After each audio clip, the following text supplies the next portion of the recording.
Equinox Télévision, au-delà de l'image, nous rendons compte.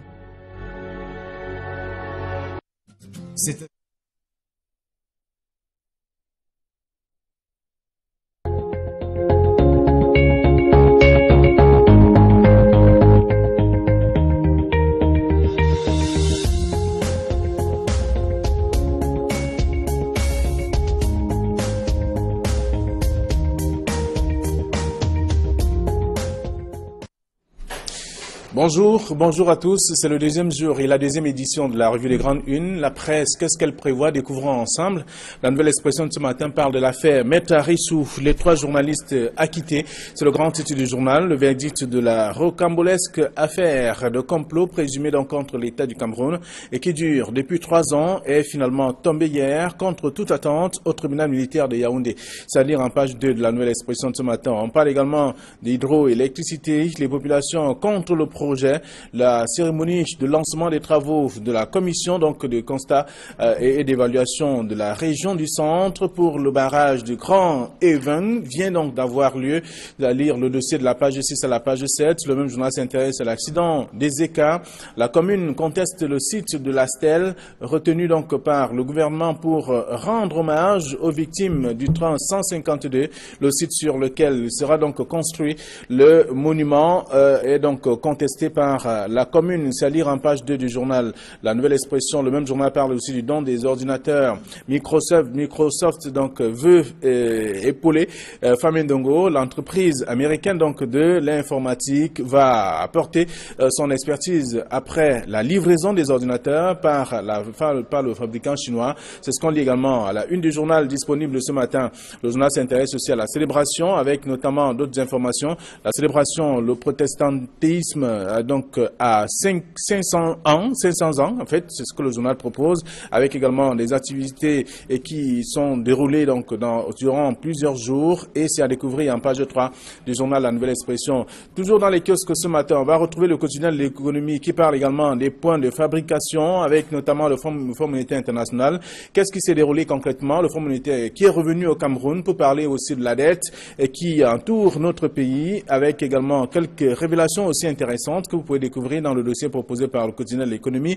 C'est à lire dans les journaux également ce matin. Le journal Cameroun Tribune qui est disponible parle du sommet extraordinaire de la CEMAC Paul Biya en N'Djamena. Désormais, pour la rencontre qui débute donc tout à l'heure à 10 h du côté de N'Djamena, les chefs d'État africains de la sous-région notamment vont se retrouver pour parler des questions d'intégration sous-régionale et bien d'autres faits aussi, parlant de l'insécurité aussi dans la sous-région. Donc, il y a de la matière pour des lecteurs ce matin dans la plupart des journaux. Et puis Camé Presse s'intéresse également, pose une question qui bloque encore l'intégration. C'est la grosse question que se pose également du journal Camé Presse, qui revient également sur la rencontre de N'Djamena et plusieurs chefs d'État qui sont sortis pour dire qu'il faut désormais, il ne faut plus en tout cas des visas pour entrer dans leurs différents pays, les pays de la zone CEMAC. Un autre journal, Mutation, qui parle également de fédéralisme contre sécessionnistes, avec notamment un titre à la clé, une crise dans la crise anglophone. C'est ce qu'on lit également dans le journal des visages bien connus à la une de ce numéro ce matin. Le Messager parle donc de transport et sécurité au cœur de l'affaire General Express. C'est un dossier également que propose le journal de la page 6 à la page 7 et bien d'autres cas aussi qui sont évoqués en parlant de l'ENAM, un étudiant tout au moins radié pour fraude. C'est à lire aussi dans le même journal, le quotidien Le Messager de ce matin. Et voilà donc la plupart des journaux que nous avons reçus à notre rédaction. Avec nos invités déjà sur ce plateau, Casimir Désiré Tanguay, bonjour. Bonjour Flavien, bonjour Camille, bonjour à tous ceux qui nous regardent. Et pour une fois, ça n'arrive pas tout le temps, je voudrais saluer les conseillers municipaux de Douala Premier. Vous savez que nous avons beaucoup d'amis de ce côté-là, mais surtout parce que la mairie de Douala Premier tient ce jour, ce 31 octobre 2017, un concert extraordinaire parce qu'il y a une histoire de 400 milliards qui s'écoule un peu de ce côté-là. Il est donc question de voir clair pendant ce temps. La construction de l'hôtel de ville est toujours là. Quand ils disent que ça piétine, pourtant le maire Lengue Malapa tient à démontrer que les travaux avancent et nous espérons donc qu'au sortir du conseil municipal ce jour, nous aurons toutes les précisions sur ça. En tout cas, même si les délais ne sont pas respectés, vous constatez tout de même que les travaux avancent. Alors, bonjour Kaminili. Voilà. Flavien Balonongo, bonjour. Bienvenue. Bonjour, également. Casimir Désiré Tagné, bonjour aux téléspectateurs d'Equinox, ils sont nombreux, mais je voudrais, en ouvrant cette émission, lever un grand coup de chapeau au général de brigade Pierre Lebazal, le commandant de la 2e région de gendarmerie, qui fait un travail extraordinaire sur les routes nationales pour les campagnes de prévention et de sécurité. On l'a vu ce week-end au Faux et au Moulin pendant des heures. Malgré les accidents. Mais c'est justement pour éviter les accidents, parce que depuis qu'il est là, déjà quand il était colonel, il était sur les routes tous les jours. Oui, mais l'opération a été lancée depuis très longtemps, on continue toujours. L'opération est lancée, mais maintenant c'est le général lui-même qui descend, ce n'est plus le colonel, c'est pas un capitaine, c'est un général. Et ça c'est notable, c'est lui-même qui est en train de traquer et les véhicules qui n'ont pas de visite technique, qui n'ont pas de carte comment ça s'appelle ça, d'assurance et tout ça. Et moi je dis qu'il les prend, il les met à la fouille. Moi je pense que lui-même descendant sur le terrain, lui général avec ses étoiles, moi je pense que c'est notable. Alors merci d'être là également. Alors la presse, qu'est-ce qu'elle nous propose? Vous savez, il y a le sujet de résistance, je voudrais dire le plat de résistance peut parler comme les autres. C'est donc la rencontre d'Injamena qui réunit d'ailleurs les chefs d'État de la sous-région, de la zone CEMAC aujourd'hui. Donc on parle donc de ce grand rendez-vous qui va permettre à ces chefs d'État de pouvoir également se prononcer sur la libre circulation des biens. Et donc on peut le constater d'ailleurs avec le journal Cameroun Tribune qui parle de ce grand rendez-vous de N'Djamena aujourd'hui. D'ailleurs les travaux commencent à 10h. Oui, c'est un très grand rendez-vous qui doit se passer, qui doit se tenir ce jour à N'Djamena. Et pratiquement tous les chefs d'État de la zone CEMAC sont présents. Si bien lui-même est présent, vous comprenez que personne n'a manqué à l'appel. Mais il faut signaler que c'est la 2e fois que les chefs d'État de la zone CEMAC se réunissent en un an, ce qui n'était pas habituel. Donc les enjeux sont là. N'oublions pas que les chefs d'État de la CEMAC veulent que cet espace de la CEMAC soit un espace intégré et émergent à l'horizon 2000, même pas à l'horizon 2035. D'ici 2035. Et il y a un programme pour y arriver. Donc ce sommet devra mettre les petits plats dans les grands pour que les grandes décisions sortent, pour que l'espace CEMAC continue. Déjà, vous savez que ces derniers jours, il a été décidé par la quasi-totalité des pays de la CEMAC de la libre circulation. Un peu partout, des chefs d'État ont signé la libre circulation dans leur pays par rapport aux habitants de la CEMAC. Maintenant, il est question de concrétiser cela par des actes, que cela ne soit pas seulement dans les faits, dans les textes, que cela soit également dans les faits. Mais à côté, pour que l'espace CEMAC soit une zone, comme j'ai dit, intégrée. Alors, quelqu'un d'autre vous demanderait pourquoi tout au moins cet engouement aussi, on a vu en un laps de temps, pratiquement tous ces chefs d'État se sont prononcés sur cette question, c'est-à-dire libérer tout simplement. Cela participe exactement de ce que je suis en train de démontrer. C'est-à-dire les chefs d'État de l'espace CEMAC veulent un espace intégré et émergent.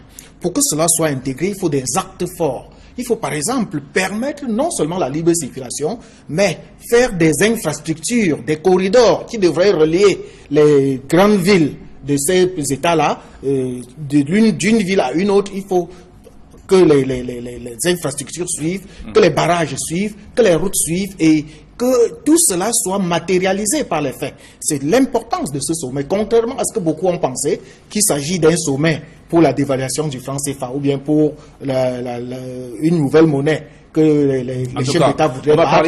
Il ne s'agira pas de cela. Il s'agit, le dernier sujet sur lequel les chefs d'État devraient plancher, c'est la nomination justement des personnalités, des hommes qu'il faut à la place qu'il faut à tous les instances de cette zone CEMAC. Très bien. Alors donc on parlera, selon bien sûr la presse ce matin, il y a des sujets qui vont être abordés, des aspects aussi importants. On parlera des finances, on parlera également de la sécurité au niveau de ces zones, des zones frontalières des différents pays de la sous-région.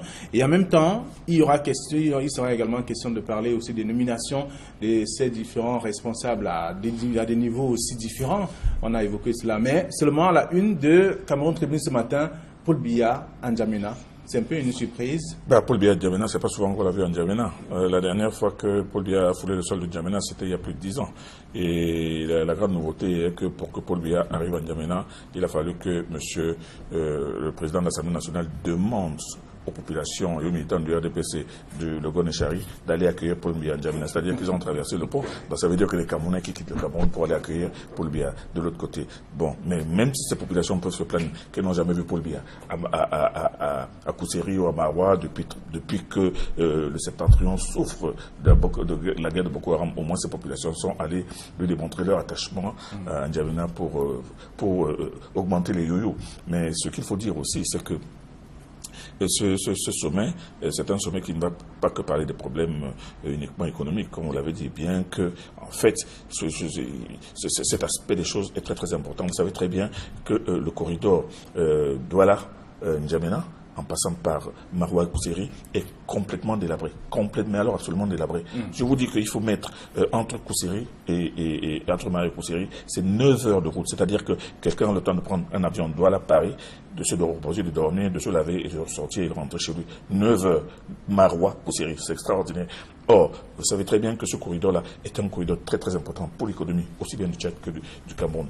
Bon, maintenant, il y aura aussi des problèmes de sécurité. Vous savez très bien que du côté de l'extrême nord, il y a Boko Haram. De l'autre côté, à l'est, il y a les rebelles centrafricains qui ne laissent pas, qui ne laissent ni les populations, ni même les forces d'interposition tranquilles. Il y a même aussi du côté du Congo, cette instabilité qui fait que les problèmes de sécurité vont aussi se trouver à l'intérieur de cette grande rencontre. Mais il y a aussi d'autres très grands projets, le grand projet du rail, qui part du Soudan, en passant par le Tchad au Cameroun, qui tarde à être matérialisé, mais qui sera très très important, aussi bien pour les affaires que pour justement les déplacements des personnes et des biens. Mais ce projet-là de voie ferrée, on ne sait pas ce qu'il ferait du côté du Cameroun, parce que le Tchad, lui, il a démontré sa disposition à le mettre en pratique. Alors, il sera question d'évaluer notamment la libre circulation des personnes et des biens. On parlera également des questions financières et même des installations de nouveaux responsables, en tout cas à tous les niveaux que ce soit également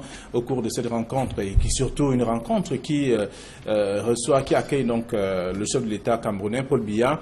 C'est ce qu'on dit également dans la presse, un peu comme si c'était une surprise de toute façon. Alors, la nouvelle expression de ce matin parle donc de l'affaire Maître Arissou. C'est un sujet, je vous l'ai dit, à faire un tour dans les caisses pour lire. Maître Arissou, les 3 journalistes a quitté finalement. C'est ce que le journal nous apprend, le verdict on parle de la rocambolesque affaire de complot présumé contre l'État du Cameroun qui dure depuis 3 ans.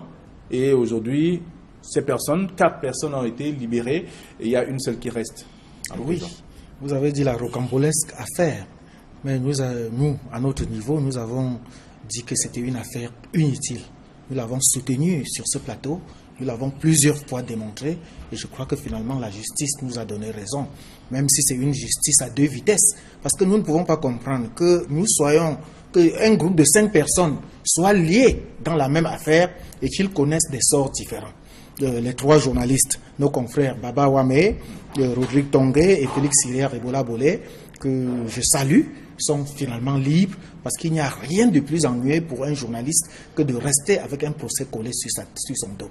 Aujourd'hui, ils sont libres. Mais Maître Arissou, lui, il a écopé de 3 ans de prison ferme. Et il n'a été libéré que parce qu'il a déjà passé 3 ans en prison. Pendant ce temps, son acolyte Sidiki écope de 25 ans de prison. Vous voyez que c'est une vitesse finalement, une justice à double vitesse, et on n'arrive pas à comprendre. D'ailleurs, on n'avait jamais compris pourquoi est-ce qu'ils étaient condamnés, pourquoi est-ce qu'ils étaient accusés. Les chefs d'accusation sont allés de vérité en contre-vérité, on a requalifié les faits, et finalement on a retenu tentative de complicité d'outrage, vous voyez, au chef de l'État, qui n'est même pas un fait prévu par la loi. Donc, toutes ces hostilités contre la patrie ont été balayées d'un revers de la main. Et finalement, voilà ce qu'on a retenu.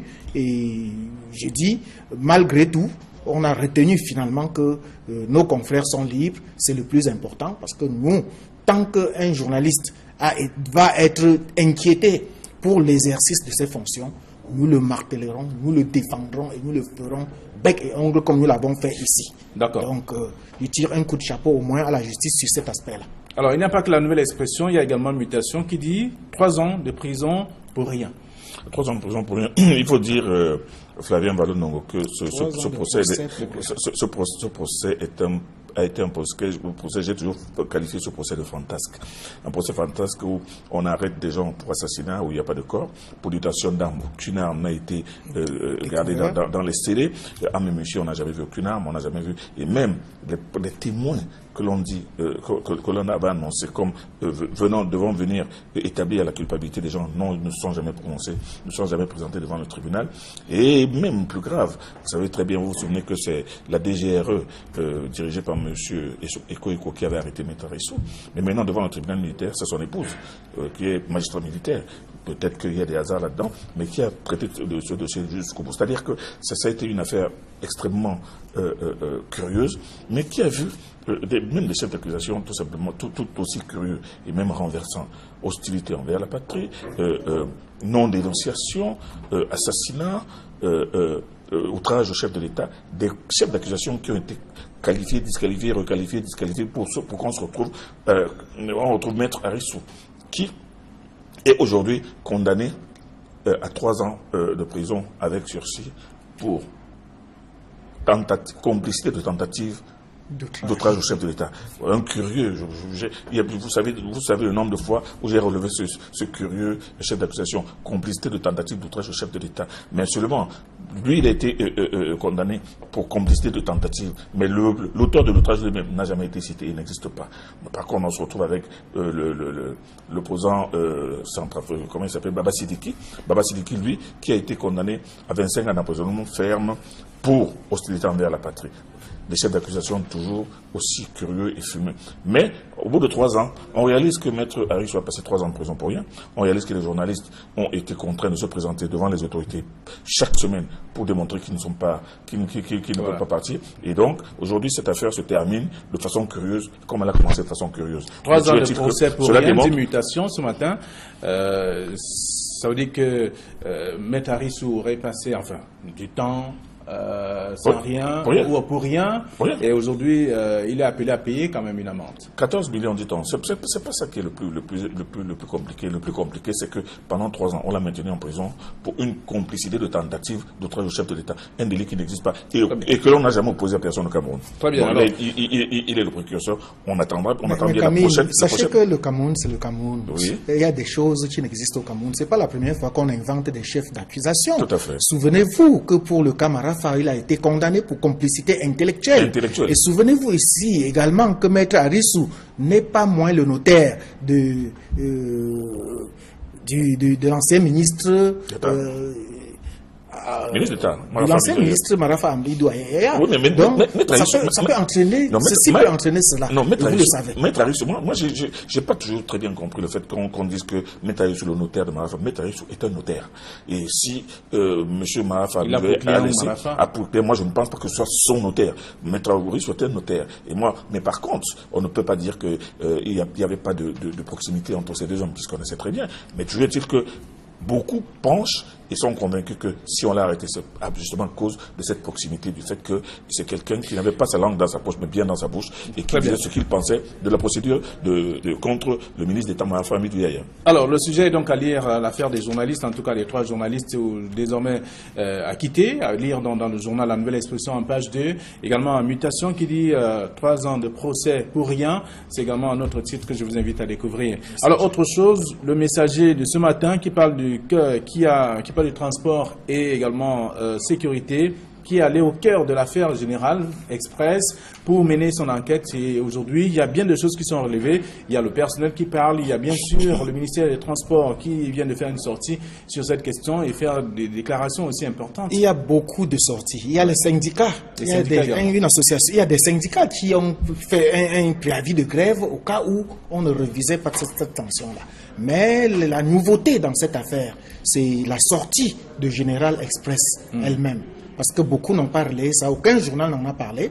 Mais hier soir, le directeur général de Général Express a pondu un communiqué d'abord pour s'indigner, pour apporter sa compassion à l'endroit des victimes, mais surtout pour rassurer le public, parce que ça allait déjà dans tous les sens. On disait que Général Express a été rebaptisé en Defosso Express, on disait un peu de tout, mais les responsables de Général sont formels, ils ne sont pas prêts à changer de dénomination. Ils sont une société républicaine et citoyenne et ils le resteront. Ils vont assumer cette sanction jusqu'à nouvel avis. D'accord. Multiples sorties, en tout cas sur cette question de Général Express, l'accident général. Il y a bien d'autres cas aussi qui ont été relevés par les journaux, pas seulement le cas de Général, durant cette année 2017. Oui, il y a beaucoup d'entreprises de transport interurbain qui ont fait des accidents. Mais le fait, le problème de Général, c'est qu'en l'espace de 3 mois, il y a eu 50 morts. Et moi, je pense que la décision très énergique du ministre des Transports de suspendre d'abord cette entreprise était absolument salutaire et devait être comme une sorte d'avertissement pour toutes les autres à amener leurs chauffeurs à bien se tenir. Mais cependant, on a vu qu'avec cette mesure du ministre Alain Edgar Bengo, il y a eu d'une part des profiteurs qui ont voulu politiser cette affaire en disant que nous allons gréver si vous ne levez pas cette mesure. Et de l'autre côté, il y a des gens qui sont en train de dire que non, Général Express est en train de vouloir changer de dénomination. Mais moi, je pose une question qui est simple. Est-ce que les gens savent à qui appartient Général Express? Parce que ce que beaucoup ne savent pas, c'est que ce n'est pas une seule personne, mais c'est au moins une dizaine de personnes haut placées dans ce pays qui ont cotisé leurs efforts pour créer Général Express. Très bien, merci. Merci à vous. En tout cas, je vous invite également à lire dans la presse toutes ces informations et aussi dans la nouvelle expression, on parle du don des ordinateurs, Microsoft qui veut épauler Famine Ndongo, c'est à lire en page 9. Nous n'allons pas commenter ce sujet sur ce plateau puisque nous sommes arrivés à la fin de cette édition. Il aurait bien fallu. Donc, les lecteurs vont découvrir tout cela dans les journaux. Merci, bonne journée à vous. À demain 9h30. Au revoir.